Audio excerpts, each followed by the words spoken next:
5 top tips how to get your property ready for sale. So here we go. Number 1, fake plants. Makes the property look lived in. Only a small thing, really does dress the property.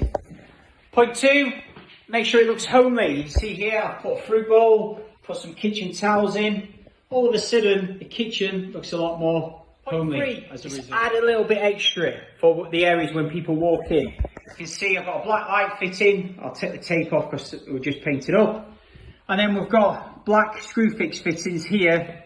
It just makes it look a bit more premium as a result. Point 4, make sure it's absolutely clean and tidy. And point 5, if you can, make sure you've got one massive selling point. Recently done, marble effect, black fittings, black tap, radiator painted black.